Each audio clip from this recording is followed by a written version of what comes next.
ফাফসাহু ইয়াফসাহিল্লাহু লাক। আল্লাহ তাআলা বলেন, আমার নেক বান্দাদের মজলিসে তুমি একটু জায়গা করে দিও, আমি আল্লাহ তোমাকে জায়গা দেব।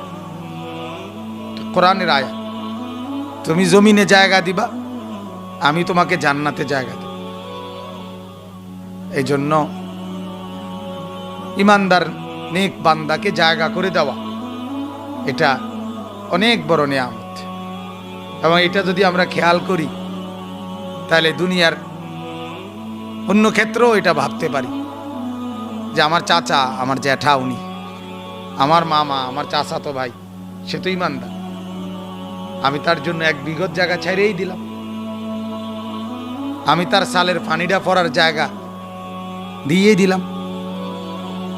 তার বাড়ির রাস্তাটা হবে আমার এই গাছটা কাইটা ফেললে, ঠিক আছে, কাইটা দিলাম, অসুবিধা কি? আমার ভাই তো সে, ইমানদারই তো সে। কথা বোঝেন নাই? এটুকু যদি আমরা করতে পারি তো আল্লাহ তাআলা আমাকে জান্নাতে জায়গা দেবে, জান্নাতে জায়গা দেবে। আল্লাহর নবী সাল্লাল্লাহু আলাইহি ওয়াসাল্লাম একবার এক মদিনার এক লোককে বলছিলেন, এক গরিব সাহাবীর জন্য, পরিবারের জন্য, যে তুমি একটা খেজুর গাছটা বিক্রি করে দাও, তুমি দিয়ে দাও এই খেজুর গাছটা বিক্রি করে, আমি নবী ওয়াদা দিচ্ছি আমি তোমাকে জান্নাতে এর চাইতে উত্তম ফিরিয়ে দেব। কিন্তু ওই লোক শুনে নাই। হযরত ওসমান রাদিয়াল্লাহু তাআলা আনহু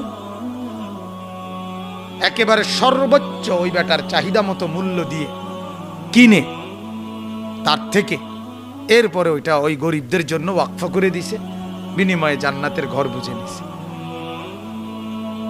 এজন্য এটা অনেক সময় কথার প্রসঙ্গে বললাম, আমরা অনেক সময় এটুকু ছাড় দেই না।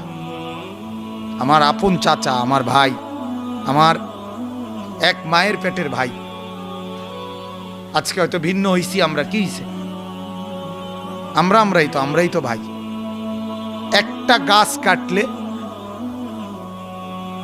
রাস্তাটা সোজা হয়, এগুলো কিচ্ছু লাগবে না। 1 ইঞ্চি জায়গা, 1 বিঘত জায়গা দিলে তার বাড়িটা সুন্দর হয় না, দিত না। প্রয়োজনে মামলা করব, 30 বছর মামলা, তাল গাছ নিয়ে মামলা, আম গাছ নিয়ে মামলা, জাম গাছ নিয়ে মামলা। এমন ডাকাইতে আছে না? কথা বলেন না কেন? আশ্চর্য এটা। কে কেমন কথা বলে, অন্যায় ভাবে মিথ্যা বলে 1 বিঘত সম্পত্তি নিয়ে আনিছে, মনে করছে বিরাট কিছু করছে। অথচ আল্লাহর নবী সাল্লাল্লাহু আলাইহি ওয়াসাল্লাম বলেন, মান আখাযা শিবরাম মিনাল আরদ, বুখারীর হাদিস, যে কারো 1 বিঘত সম্পত্তি জুলমান, অন্যায় ভাবে নিল, 1 বিঘত মানে এর দূর না। আল্লাহ রাসূল বলেন, কিয়ামতের দিন ওইটুকু জমিনের 7 তবক নিচের মাটি তার কাঁধে তুলে দেওয়া হবে, সে ওইটা বোঝা বইতে হবে। তাইলে কত বড় শাস্তি! এজন্য এটা ইহসান করা। ইরহামু মান ফিল আরদ ইয়ারহামুকুম মান ফিস সামা। আল্লাহর নবী বলেন, জমিনে যারা আছে তাদের উপরে তুমি দয়া করো, আরশে যিনি আছে তিনি তোমার উপরে দয়া করবেন।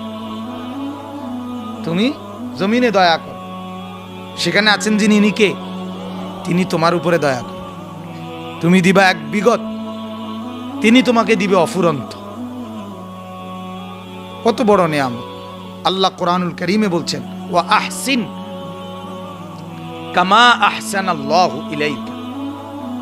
আল্লাহ তাআলা তোমার উপরে যেমন দয়া করেছেন তুমিও অপরের উপরে দয়া করো। আজ আমি তোমাকে দিছি, তাকে দেই নাই, তুমি দাও তাকে, তাহলে আল্লাহ তাআলা বলেন আমি তোমাকে আরো বাড়ায় দেব, আরো বাড়ায় দেব। এজন্য এটা ফিকির করা। আপন বোন, আপন ফুফু, এই মানুষগুলোর সম্পদ অনেকে দেয় না, অনেকে অহরহ অহরহ। বোন সম্পদ চাইলে বাবার ওয়ারিস সম্পত্তি। হ্যাঁ, বোন ভাই বোনের সম্পর্ক রাখতা না তাইলে একবারে কাটসাট হয়ে যাইবা আর আইতা নাই ভাই, মানে এই কথা। তার মানে আমার কথা হইল, ওই জালেমের কাছে আমার প্রশ্ন, ওই ভাই নামের ওই ডাকাইতের কাছে আমার প্রশ্ন হইল যে তুই ডাকাইত যে সারা দুনিয়ার কত মানুষের ভাত তরকারি খাওয়াস, তারাতে জমি লইছত নি? কথা বলেন না কেন? মাতে না কা? তো তোর থেকে কি আর কোনো মানুষের ভাত তরকারি খায় না? তো তারাতে তুই জমি লইছ কি রে বেটা? তুই কত মানুষের মোগলাই ফড়া খাওয়াইছ, তুই কত মানুষের ভাত তরকারি খাওয়াইছ, তুই কত মানুষের খানা দানা খাওয়াস, তাদের থেকে তো তুই কি নাও না, কোনো জমি নিছ না। আপন মার পেটের বোন এবুড়ি বুঝি তোর বাইত ভাত খাইতে হইলে তোর জমি দিতে হইব? কথা বলেন না? আপন বাগিনা দুগু বুঝি ভাত খাইতে হইলে জমি দিতে হইব কেন? আপন বোন বাগিনা এরা খাইতে হইলে তোমারে জমি দিয়া খাইতে হইব, আর বাহি মানুষে এমনি খাইতে পারিব? তোমার মতে তো নির্মম পাষাণ ডাকাত নিকৃষ্ট মানুষ আর কে হইতে পারে? এতো একেবারে নিকৃষ্ট মানুষ, একেবারে নিম্নরুচিল। বনের সম্পত্তি যে ধরে রাখে, আটকায় রাখে, একেবারে নিচু রুচির মানুষ, একেবারে নিম্নরুচির। তার কোনো রুচি বলতে নাই কিছু। আপন ফুফু, আপন বোন, আপন ভাই, তার সম্পত্তি অল্প একটু না দিত না, তারে দিত না, তো সাসারে দিস না, দরকার হলে 10 মাইল দূরে গিয়ে টেয়া দিয়ে আইস, তো তোর স্বাস্থ্য ভাই না খাইয়া মরা যাক। জিদ উড়ায়, স্বাস্থ্য ভাইয়ের লগে জিদ, তারে 500 টাকাও দিবেন। আহা, এটা কি কথা হইল মানুষ? এটা কি ইনসাফ হইল? আল্লাহ নবী সাল্লাল্লাহু আলাইহি ওয়াসাল্লাম বলেছেন, সর্বোত্তম ওই দান আপন স্বজন আত্মীয় তাদের পিছনে যেটা ব্যয় হয়। হাদিস, হাদিস এটা।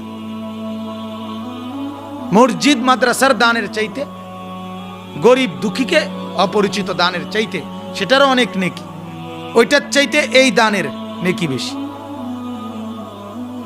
যার মধ্যে কারাবাত, সাদাকাত, সাদাকা দুইটাই শামিল থাকে। আপন আত্মীয়কে দান করলে দুইটা আমল হয়, একটা হলো দান করারও সওয়াব হয়, আরেকটা হলো আত্মীয়তার সম্পর্ক রক্ষা রাখা, এই হুকুম আদায়। বুঝছেন নি কথাটা? দুইটা নেকি হয়, দুইটা নেকি।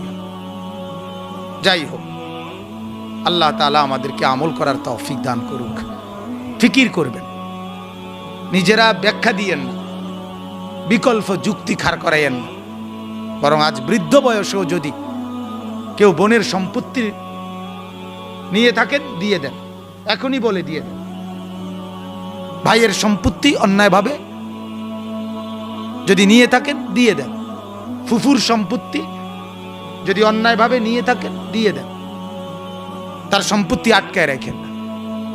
এমন জুলুমের আচরণ করবেন না, আল্লাহ সহ্য করবেন। জুলুম আল্লাহ তাআলা সহ্য করেন। আল্লাহ পাক নিজে বলছেন, আমি কোনো জুলুম করি না, এজন্য আমি জালেমকেও ছাড় দেই। ইন্নাল্লাহা লা ইয়াযলিমু মিসকালা যাররা, নিশ্চয়ই আল্লাহ তাআলা এক বিন্দু জুলুম করে না। আয-যুলমু যুলমাতুন ইয়াওমাল কিয়ামা, আমাদের নূরানির হাদিস এটা। আল্লাহর নবী সাল্লাল্লাহু আলাইহি ওয়াসাল্লাম বলেন, জুলুম কিয়ামতের দিন ভীষণ অন্ধকার হয়ে উপস্থিত, তোমাকে অন্ধকারাচ্ছন্ন করে ফেলবে প্রতিটা জুলুম। অতএব আমার দ্বারা যেন এটা বান্দার হক, বান্দার হক। আমি আমার বাবা ইন্তেকালের পরে একেবারে বসত ভিটা, সবাই বলে বসত, যেটা বসত ভিটা এটা নাকি বোনেরা পায় না, সম্পূর্ণ মিথ্যা কথা, গাঁজাখুরি কথা, এটা সম্পূর্ণ মিথ্যা কথা। যে বসত শুধু বাইয়েরা পায়, পুতেরা, বসত নাকি মেয়েরা পায়। আরে 1 কেজি নুন যদি হয়, নুন 1 কেজি লবণ, 60টা যদি কাঁচা মরিচ বাফে আইনে থাকে বাজারের থেকে, ওই সময় মারা গেছে, এই 4টা কাঁচা মরিচের মধ্যে বোনেদের হক আছে। এটা শরীয়তের বিধান। 1 কেজি নুন আইনে থাকে যদি, নুন লবণ, ওটার মধ্যে বোনদের হক আছে। আপনারে বসত কেটা কইল, নুনের বাড়িটার মধ্যে পর্যন্ত হক আছে। 1 কেজি গুড় চিনি যদি আইনা থাকে বাফে, বাফে খায় নাই মরে গেছে, ওইটুকু সবাই অনুমতি নিয়ে বন্টন করা শরীয়তের বিধান। কথা বুঝছেন? বন্দার হক কঠিন, বন্দার হক কঠিন। বন্দার হক খেয়াল রাখা এটা হিম্মতের ব্যাপার। আখেরাত যার চোখের সামনে সে এটা খেয়াল করে।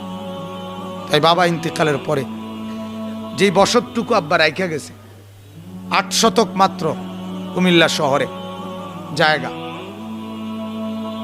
আমরা 5 ভাই 3 বোন আর আমার মা,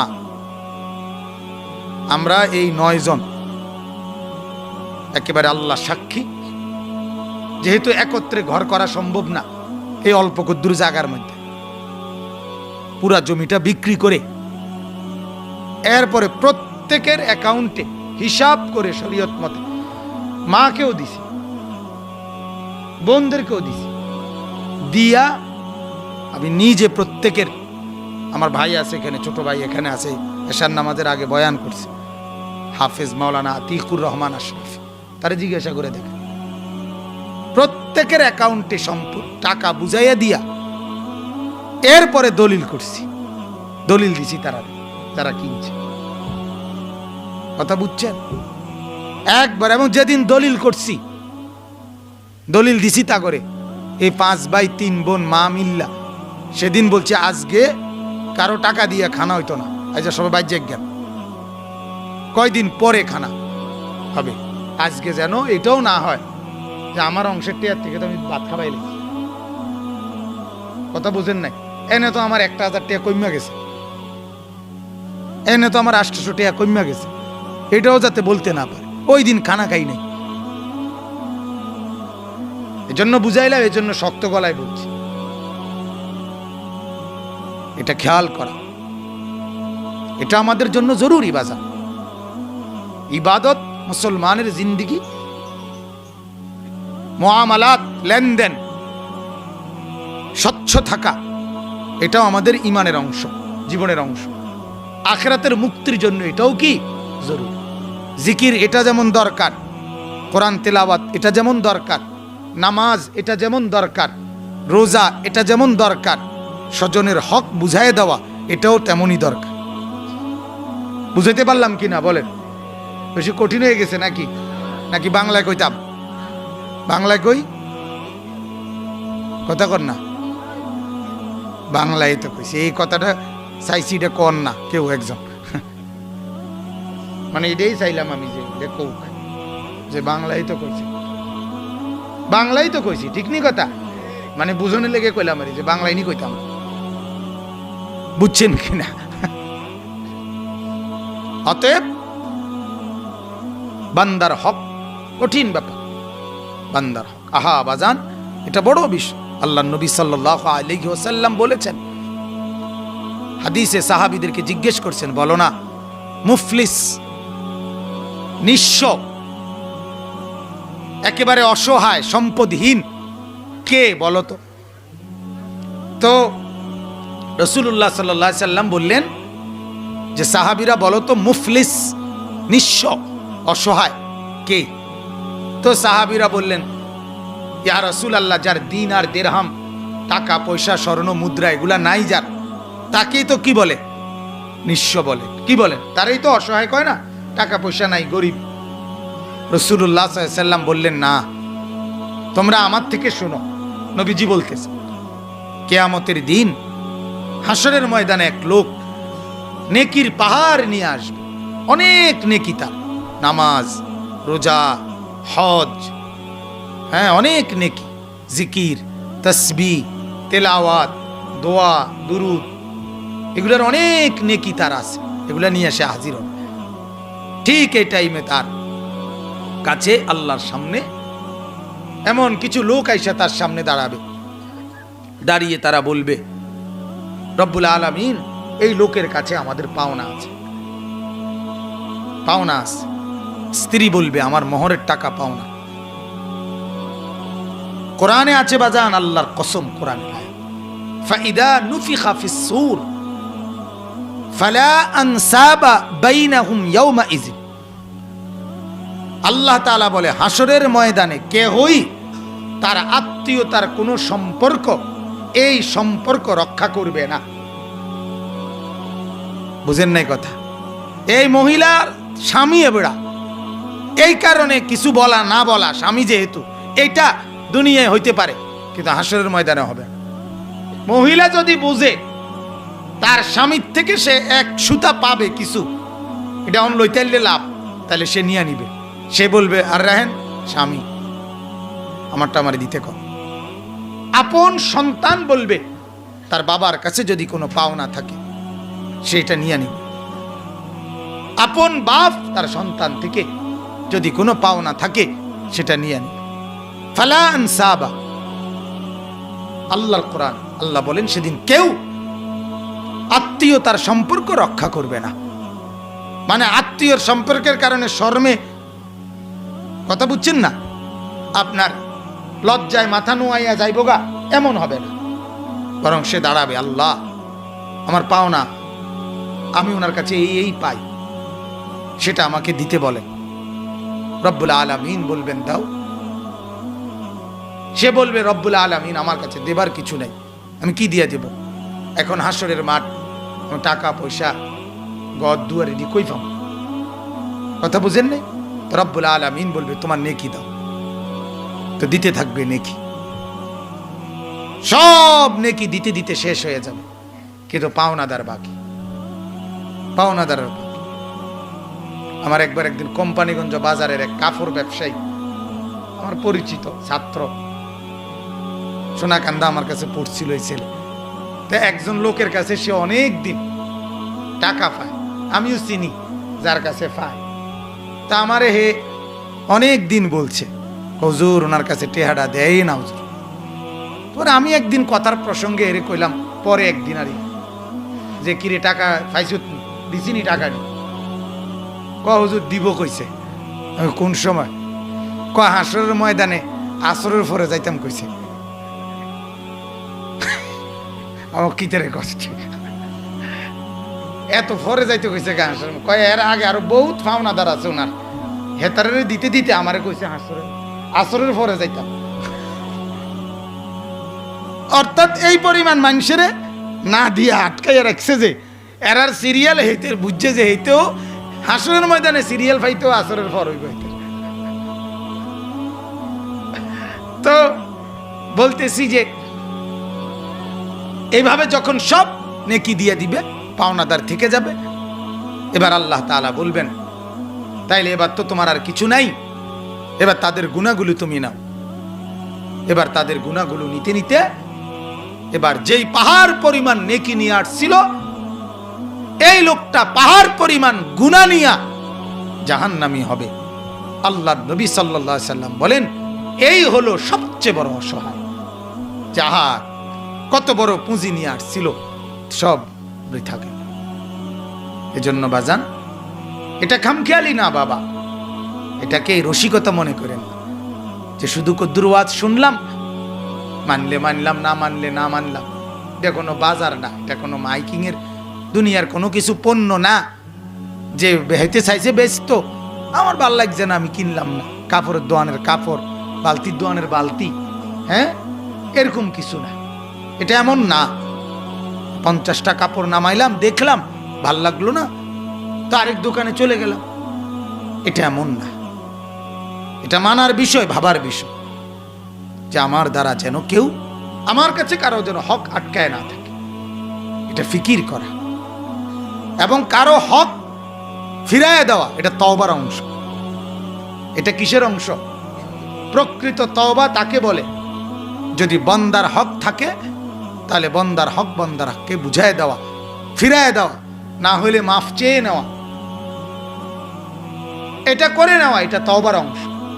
তওবা শুধু 100 টাকা দিয়া ইমাম সাহেব হুজুর রে এরপরে এবার লম্বা হইয়া হইতে লাইছে, এমনি এমনি দুম টাইনতে আছে করে দুম টাইনতে আছে এবার, আর বুঝছে এবার আর যায় খাইছে বন বিস্কুট, এ শেষ, আর বাঁচত না, শেষ, দুনিয়া একেবারে সিধা হইয়া গেছে সোজা। এই সময় 100 টাকা দিয়া হুজুর আনছে, হুজুর আব্বারে গুদ্দুর তোবা ফরাইয়া দেন। এইটারে তওবা কেমনে কয় আমি বুঝছি না। আমি তো অনেক কিছুই বুঝি না, বাকি এটাও বুঝছি না, যেটি বুঝি না এটার ভিত্তি এটা একটা, যে এইটারে তওবা কেমনে কয় আমি এটা বুঝলাম না। কথা বোঝেন নাই? প্রত্যেক নাফরমানির জায়গায় রয়ে গেল সব, যেটা যেটা যেমনে রয়ে গেল, আর আপনি 100 টাকা দিয়া তওবা করাইতে আছেন, কিটা ঘটনা কিটা? এটা কি ধরনের তাওবা? কে বলছে এটা? কে বলছে এটা? এজন্য বাজান, তাওবার এটা একটা অংশ, তাওবার এটা একটা অংশ। আল্লাহর ক্ষেত্রে তাওবা 3 জিনিস, বান্দার ক্ষেত্রে, বান্দার হকের ক্ষেত্রে তাওবা 4টা। 3টা হইল, প্রথম 3টা তাওবার 3টা জিনিস হইল, 1 নাম্বার যেই গুনাহ আমি করলাম সেটার থেকেই তো তাওবা করতেছি, তো 1 নাম্বার অর্থ হইল প্রথম ওই গুনাহ ছেড়ে দেওয়া। 2 নাম্বার আর করব না এই ওয়াদা দেওয়া, কার কাছে? 3 নাম্বার যেটা হয়েছে এটার জন্য আমি লজ্জিত, অনুতপ্ত, মাওলা আমাকে মাফ করে দেন, এই দোয়া করা। আর 4 নাম্বার বান্দার হক সংশ্লিষ্ট বিষয় যদি হয় তার হক তারে বুঝাইয়া দাও, এরপরে হয় তাওবা। এমন তাওবা পাইলে আল্লাহ বলে আমি 90 বছরের গুনাহ মাফ করে দেব। এইটারে কয় এরম তাওবা হইলে, তো 90 বছরের বুড়া মিয়া অনবিরি খায়, এবারে কয় আস্তাগফিরুল্লাহ। এই আমনের আস্তাগফিরুল্লাহর উর্ফে আস্তাগফিরুল্লাহ, বুঝেন নাই? আমনে যে আস্তাগফিরুল্লাহ কইছেন এটার উর্ফে আস্তাগফিরুল্লাহ, আস্তাগফিরুল্লাহ, আস্তাগফিরুল্লাহ। আমনে এরম আস্তাগফিরুল্লাহ কইয়েন না, বিড়ি খাই না আস্তাগফিরুল্লাহ। কথা বুঝছেন? অতএব তাওবা তাকে বলে গুনাহ ছেড়ে দেওয়া, আর করব না ওয়াদা দেওয়া, লজ্জিত মাওলা মাফ চাওয়া, বান্দার হক হলে তার সাথে বোঝাপড়া করে নেওয়া। কোথায়? হাসরের মাঠে। কোথায়? নিচে, দুনিয়ায়। দুনিয়ায় আল্লাহ তাআলা আমাদেরকে বুঝার তৌফিক দান করুক। তাহলে মূলত ওই জায়গার কথা বলতে গিয়ে এগুলো বলে ফেলছি, যে জায়গা দিলে আল্লাহ বলছে তুমি জমিনে জায়গা দাও, আমি তোমাকে জান্নাতে জায়গা দেব। ছাড় দিয়ে দেন, ছাড় দিয়ে দেন। আমাদের গ্রামে ছোট্ট, আমার গ্রাম ছোট্ট গ্রাম, একটা মসজিদ অল্প কদ্দুর জায়গার লাগিয়া হইতেছে না মিল মতো, এটুকু জায়গা আমার বাপ চাচার জায়গা। চাচা জেডারে বলছি আমি, পরে আমি হিসাব করাইয়া যখন রাজি হয় না, হিসাব বাহির কইরা পরে আমাগো ভাগে যে জায়গাটা আসছে ওইটারে এদিকে চাচা করে আরেকখান দিয়ে মিল করে দিয়া বলছে আমরা এই সাইড নিলাম, নিয়া আপনারা রাজি নি? কহ রাজি। এইবার করলাম, ধরেন এটা মসজিদে দিলাম, তো অল্প কদ্দুর জায়গা মসজিদ পেয়ে গেল, আমার কি মানে ক্ষতি হয়ে গেল না?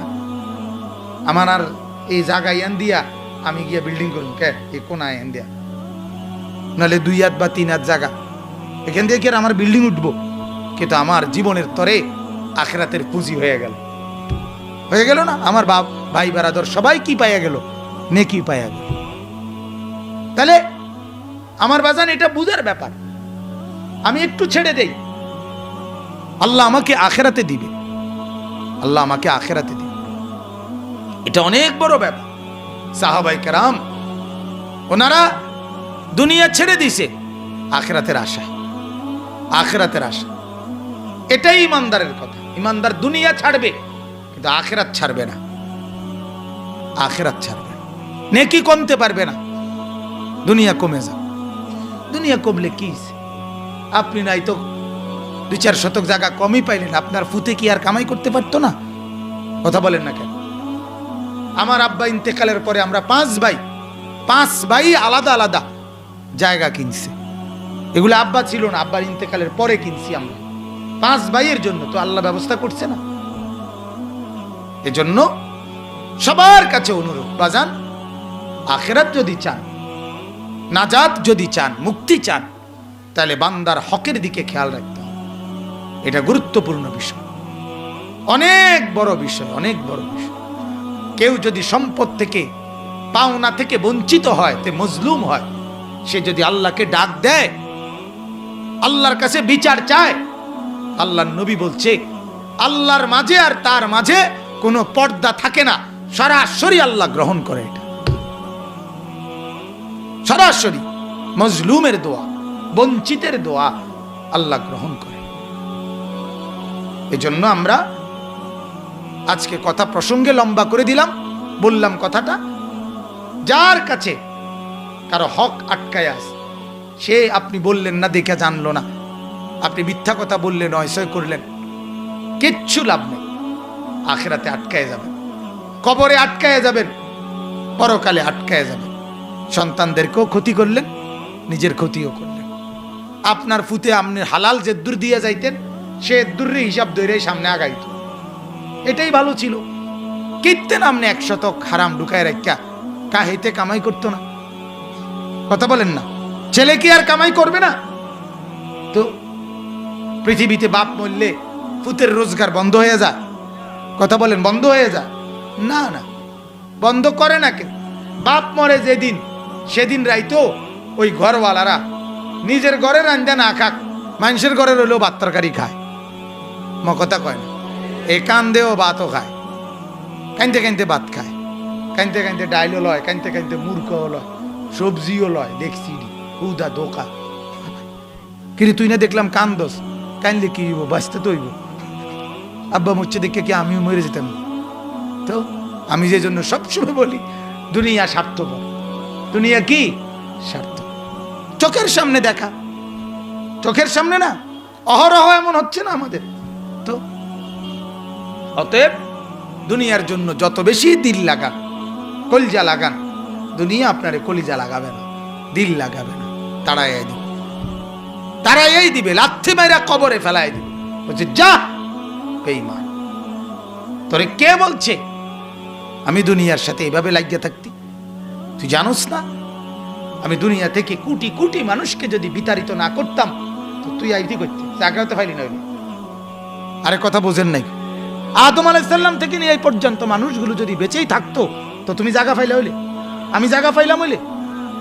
তো প্রতিনিয়ত কবর টাইনা টাইনা নিয়ে যাচ্ছে, দেখে তো জায়গা হইতেছে, জায়গা হইতেছে। তাহলে এটাই তো বলে মাটি, কবর এটাই তো বলে, বেটা কেন বুঝলি না তুই? তোকে কেন আমি অনন্তকাল রাখবো? তোরা রাখলে তারা রাখতে অসুবিধা কি?